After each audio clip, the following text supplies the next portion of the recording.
Hola Chicas! Welcome to 20 Questions With, a podcast in conjunction with Latinitas Magazine. Latinitas Magazine is a strong voice for Latina and POC youth, which is why the host of 20 Questions With are all young Latinas who are looking to gain experience in innovative and creative fields just like you. In each episode, you'll hear from striking individuals who are inspiring today's youth with their passion, motivation, and grit. Today, join volunteer writers Ella Torres and Carlota Vasquez while they sit down and ask 20 questions with two striking individuals, Alaina Lavoie and Adriana White. Before we get started, here's what you should know about today's guest. Alaina is an award-winning editor, communications manager, writing coach, and journalist. Alaina is currently the communications manager for a literary nonprofit called We Need Diverse Books. According to Adriana's website, they are an autistic librarian and former special educations teacher. Adriana is passionate about creating accessible schools and libraries for students with disabilities, especially autism. Adriana is also passionate about promoting children's books that feature autistic characters. We're so excited to be talking to both Alaina and Adriana today, so let's get started with the show.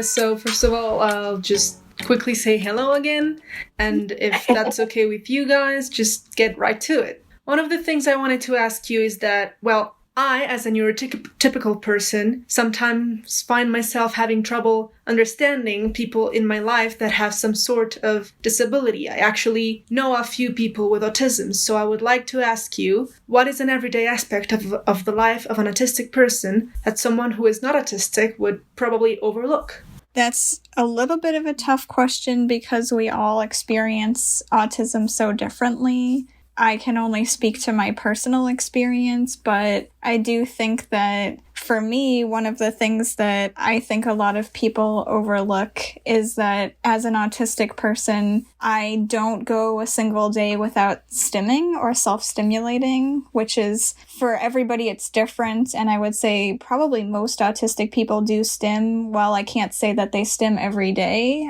most people do regularly stim, but our stims are different from each other. And for me, it really looks kind of like just doing a weird dance around in my seat or even off my seat, like through the apartment. I do a lot of hand flapping, hand tapping, leg kicking, leg tapping, leg twirling. And I have a lot of quote-unquote socially acceptable stims that I can do if I'm out in the world, if I do have to interact with people and I'm aware that I might get discriminated against. And I think that that's just something people don't really think about because it's not ingrained in their day-to-day life. But for me, that's an absolute necessity. It just comes without saying. And most days I would say I need at least a little bit of time to myself to just stim my heart out for the day, to get my energy out, to bring myself back into focus and think about ideas and think about what I'm doing. But that it's something that I do every single day, that I have to do every single day.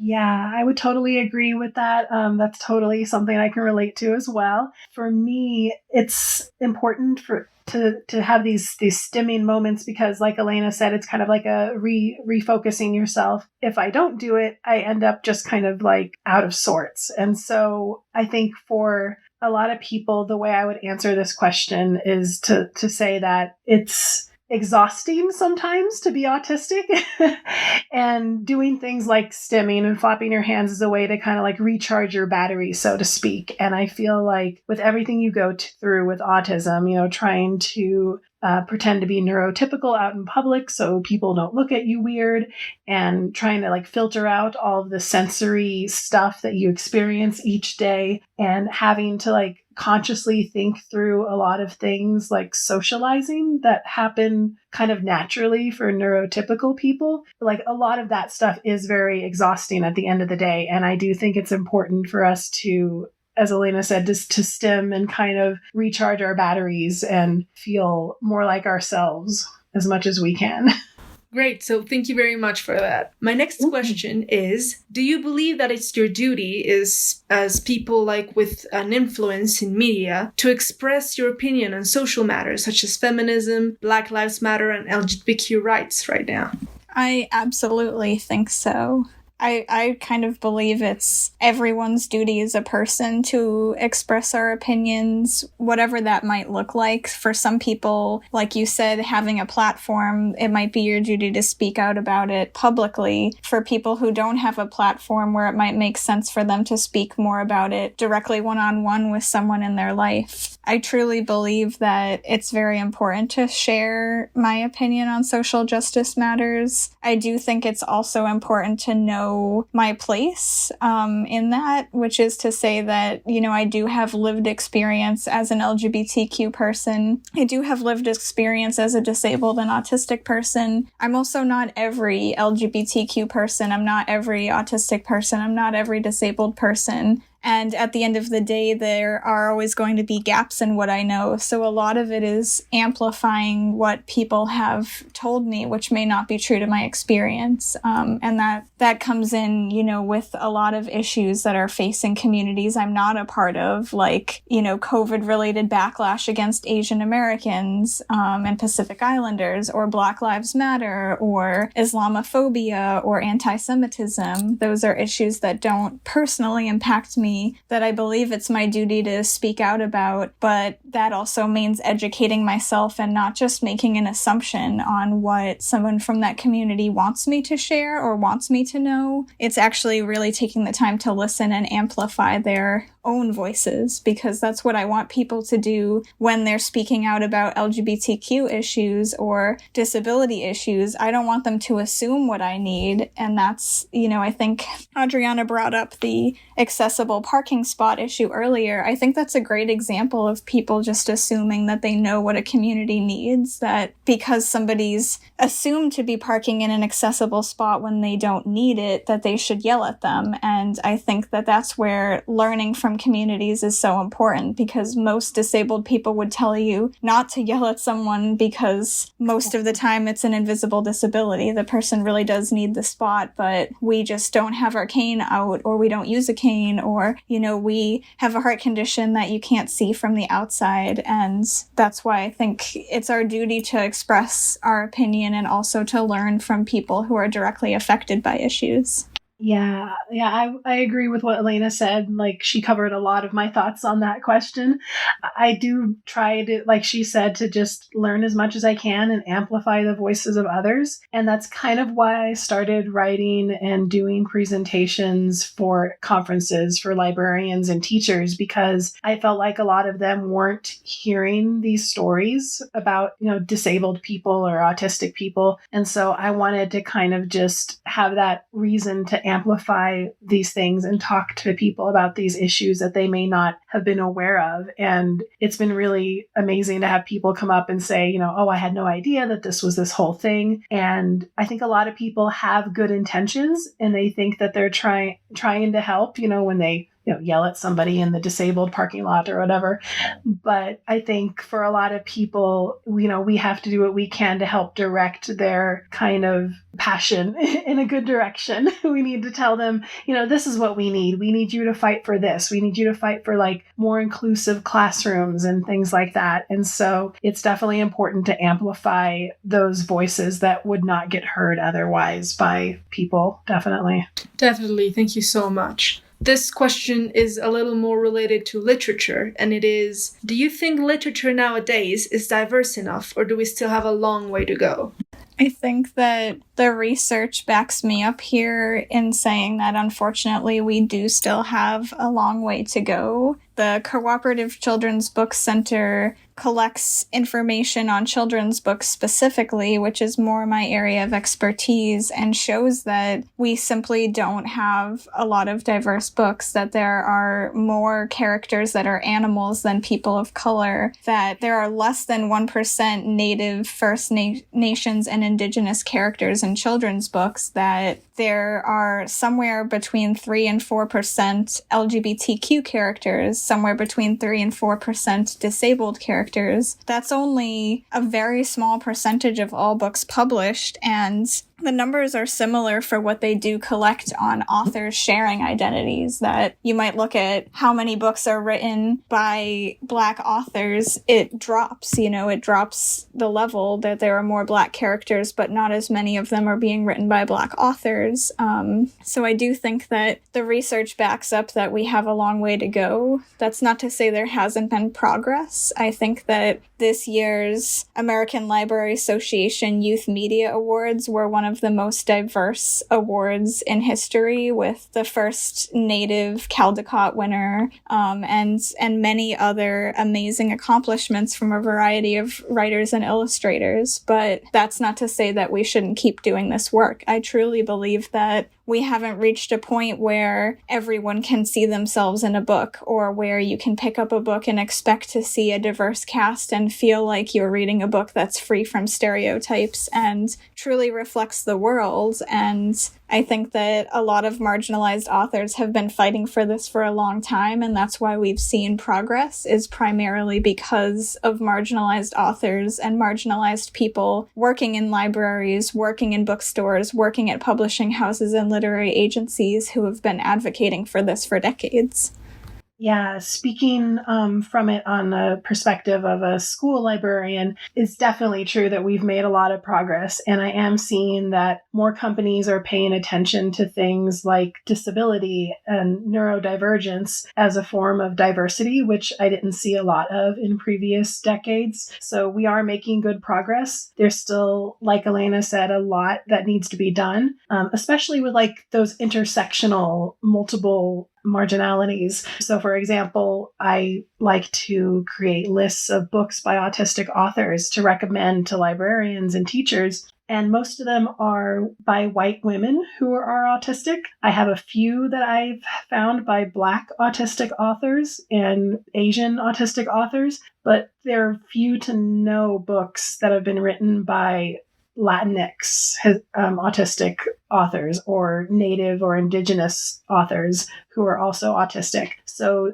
it's important for us to like keep pushing and to get more stories out there, because as I alluded to earlier with like my diagnosis story and how it was very different for me being Mexican and Puerto Rican and having autism, it's a different experience, I think, for people like myself compared to someone who's white and autistic. And so the more stories that we can get with those different perspectives, I feel like the better we'll be, and it'll help things like the diagnosis rates. I think if we have more of these stories of like non-binary autistic characters and things like that, it'll be easier for people to see themselves and their kids and their relatives in these stories. And again, it just helps with the visibility, I think, of things like autism and disability.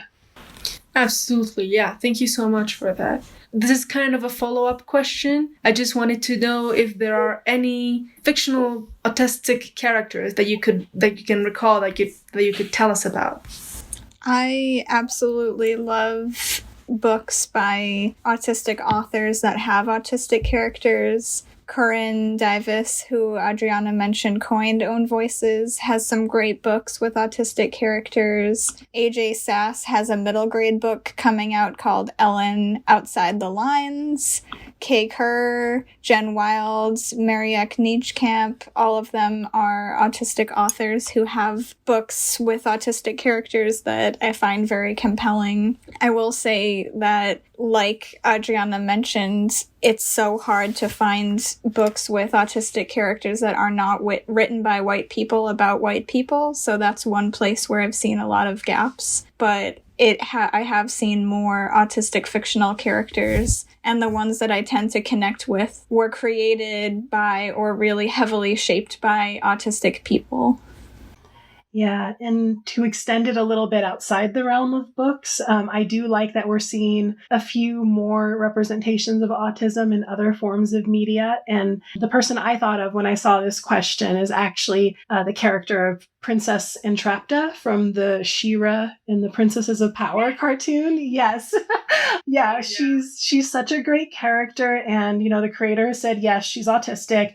And I do think that she's a very fascinating character because from what I've read in representations of autism in the media, I feel like we get a lot of mad scientist or absent-minded professor characters who aren't like intentionally written as autistic, but you can kind of see it because they lack those social skills and they have these very narrow special interests.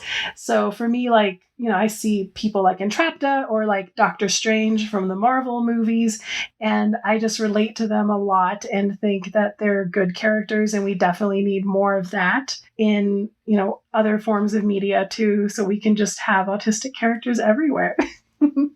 Absolutely.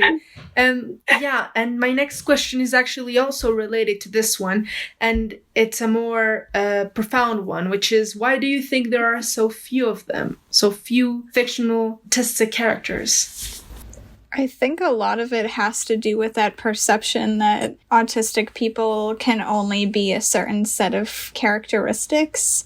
I know that a lot of characters who autistic people relate to, on TV, who a lot of us will say, we think that character is definitely autistic. A lot of the times the creators have not canonically identified them as autistic, but people are seeing that in the character. One example would be Tina Belcher from Bob's Burgers. Every time I talk to an autistic person, we all agree, like, she's definitely autistic. And I think that there's a lot of stigma against labeling someone that way because it opens you up to that criticism that people might start to pick apart the representation if you were to label your character as autistic, especially in a popular TV series where I think that, generally speaking, a lot of the time TV shows and film are just more mainstream and widely known and widely talked about than books, unless the book happens to be a lead title and very popular. A lot of people watch TV and watch movies, and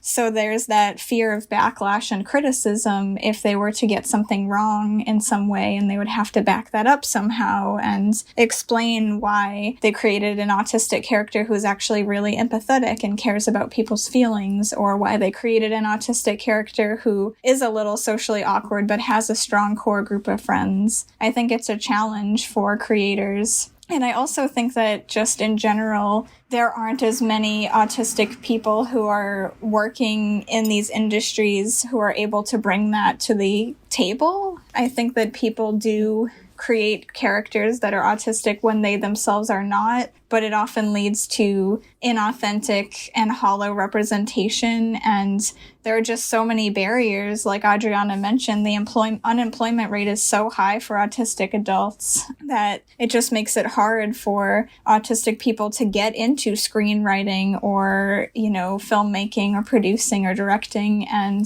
that's why we have people out there creating inauthentic or hollow or just no representation, because we're not the ones in the writer's room saying to ourselves, yeah, let's go for it and make Tina autistic because she so clearly is. I would also add that I think there's this interesting idea that a lot of people have that's incorrect, that autism is not that prevalent or that it doesn't apply to them personally. This is something more from the library side. I've talked to some autistic authors who have unfortunately been met with resistance when they try and share their books with people. They'll sometimes be told, oh, I don't need a story like that in my library. I don't have any autistic kids. I don't need it. And it kind of does everyone a disservice, I think, for us to cut off these stories and say, oh, only people with autism will like autistic stories, when, it's at the end of the day just a story about finding out who you are or discovering, what you should do with yourself. There's all these universal stories that are told with autistic characters that, unfortunately, I think some people kind of cut themselves off of because they don't think that they will relate to it at all, which is just very sad. But I do think that hopefully it'll change in time, that we're getting more creators. And I always like to share the story of Dan Harmon, who created the TV show Community, because he created the character of Abed and made him autistic. And in writing the character, discovered that he was autistic and actually got diagnosed. And so, it's this thing that I think is just so fascinating, that the act of creating this character kind of like hit a light bulb in his head and made him realize like, hey, this could be me actually. And I think that's one of the great things about this kind of storytelling. And the more we talk about autism, the more we can get those moments where people are like, oh yeah, I totally know someone who's like that. And they'll start to recognize that it is a part of the world and it is something that they need to think about. And it's not something that's only for parents who have autistic kids. These kinds of stories can be for everybody. Yeah. So this question I've been actually thinking about for some time now, because you've both kind of answered it already, but I would like to ask it anyway, just to get a definite answer from you both. And the question is, would you object to an author who is not autistic creating an autistic character in one of their works?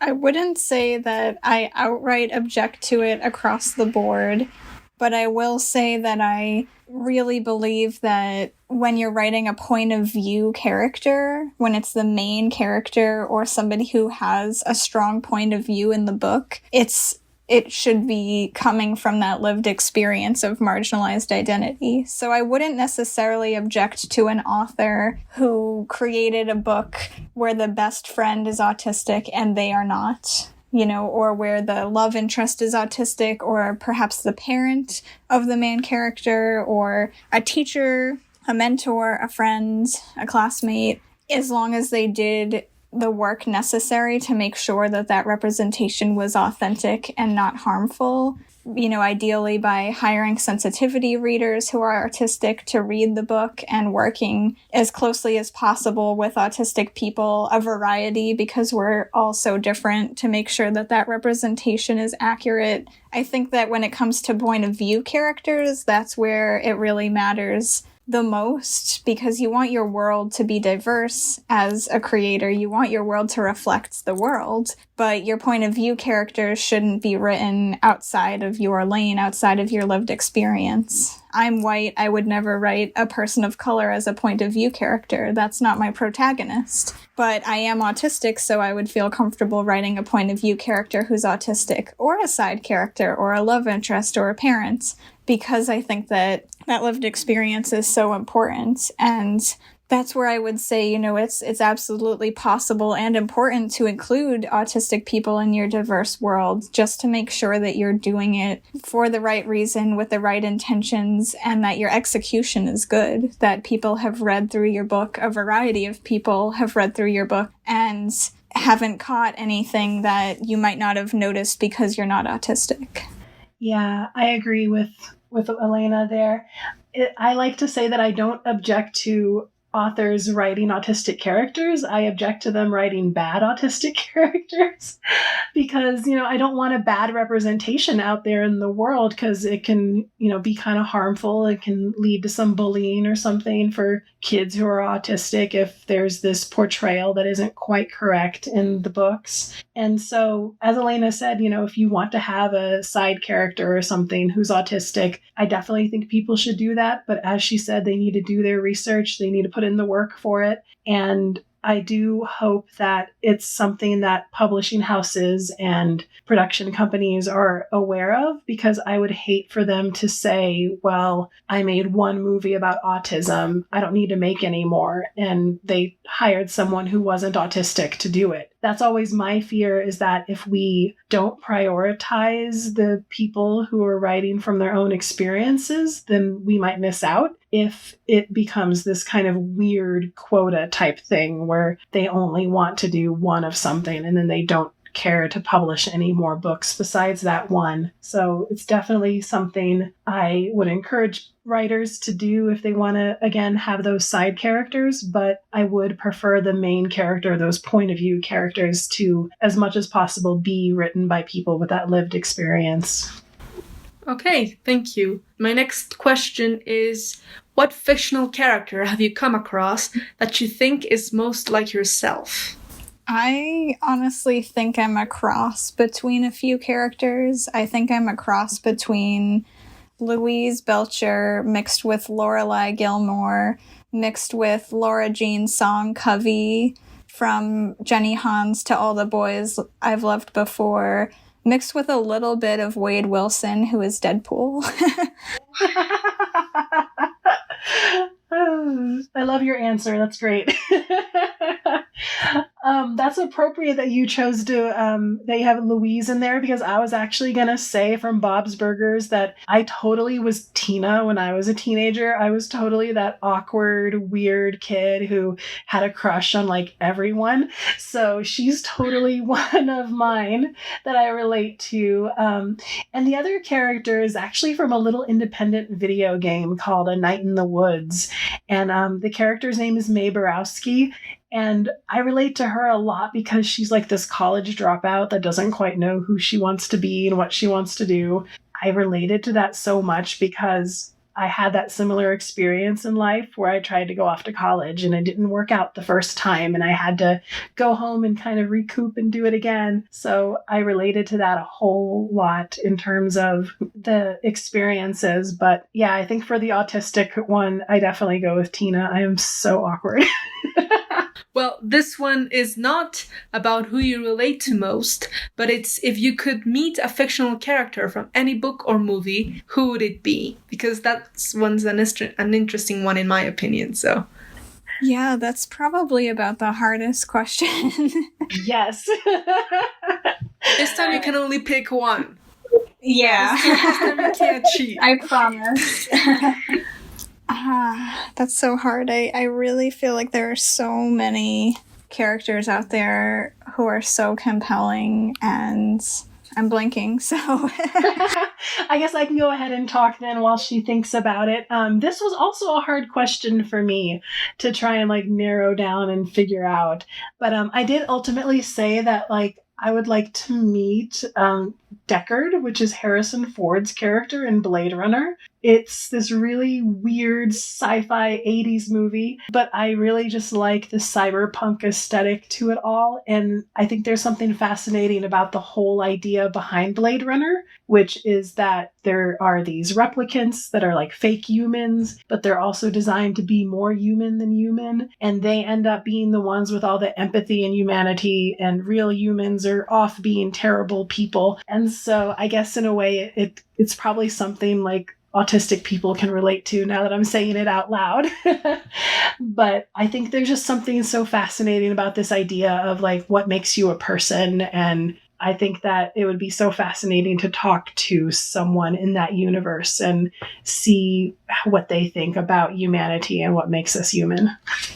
I love that. And I think that I'm going to narrow mine down and say that I would really love to meet Jane from One Last Stop by Casey McKiston, which I just read an advanced reader copy of, and maybe it's because I just read the book, but I think that she's a fascinating character, and she's so layered and really speaks to a lot of what it takes to be yourself and the courage to be yourself and speak out about injustice during a time period where that was really difficult for people, and especially for people who are both LGBTQ and Asian American, which she is. I feel like those are the types of characters I tend to be drawn to, are characters who have the courage or maybe just have no other choice because they can't see any other way but to be who they are and to speak out about injustice. And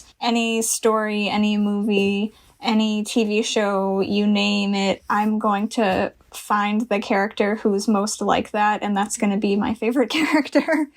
Yeah, absolutely. Well, funny thing, I know none of the characters you just mentioned, but I'm just gonna let it pass and go on. And my next question is, what do you think is an underrated work of literature that you could recommend to anyone who is listening to this or something?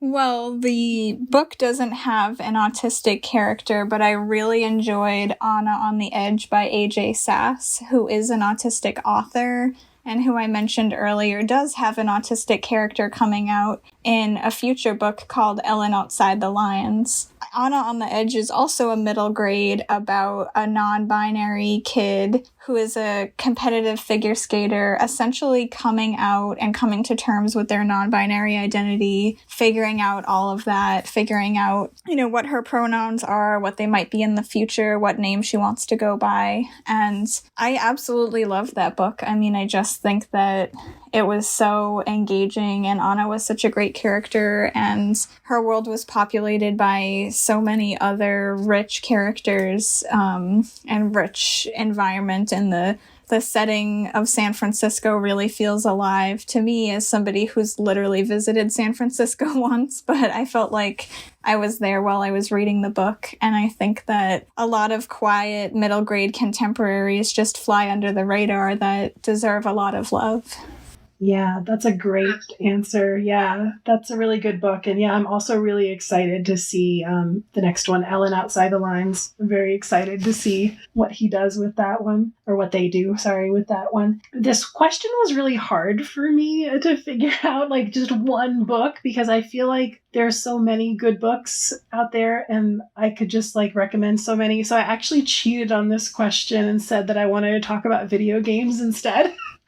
I'm a big supporter of video games, and I actually gave a talk recently where I encourage teachers and librarians to use them more in the classroom, because I feel that video games are really great at inspiring empathy, because they have good stories, just like a good book does. But there's also this extra bit that you get from the interactive elements of video games. And so I did recommend for teachers to, consider those types of narratives and how you could use them in the classroom to show your students a perspective that might be different from what they know. And one of the ones I like to recommend is a little indie game called What Remains of Edith Finch, where you walk around this old abandoned mansion and you get to see all the stories of the Finch family. And there's this family curse, and you get to see how they all died these, kind of sad, horrible deaths.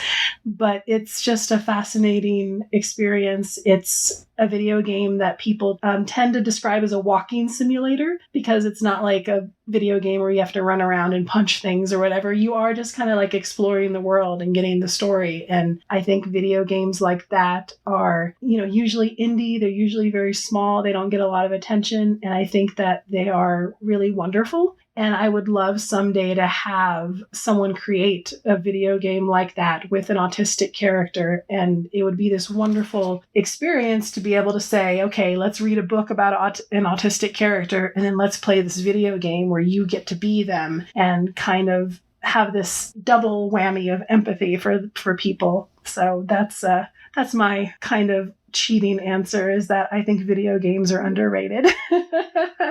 No, totally. I myself am not a great video game player. The best I've ever played is Mario Kart, but I get your point.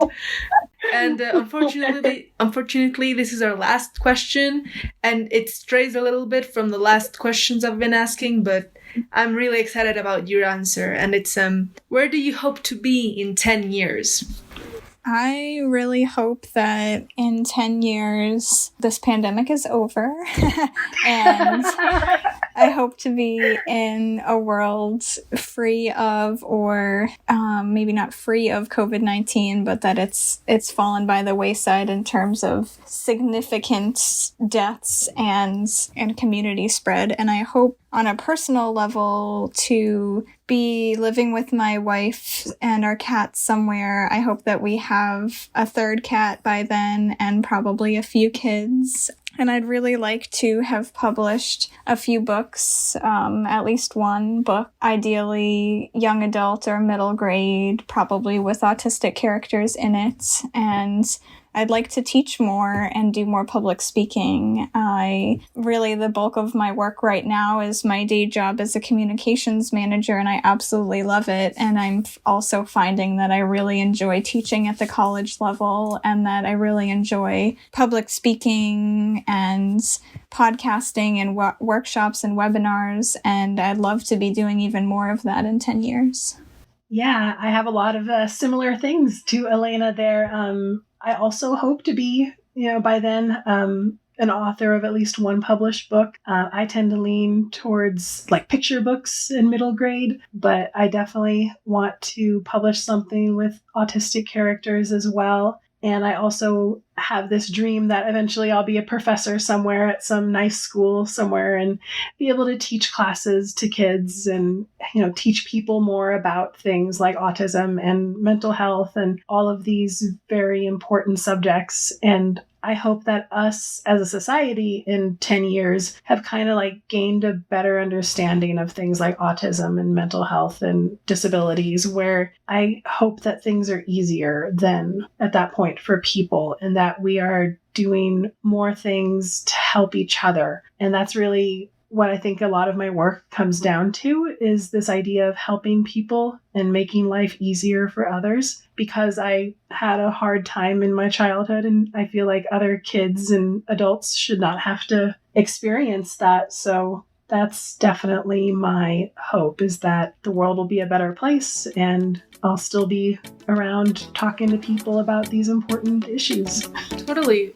Thanks so much for that. Yeah, that was an amazing answer for both of you.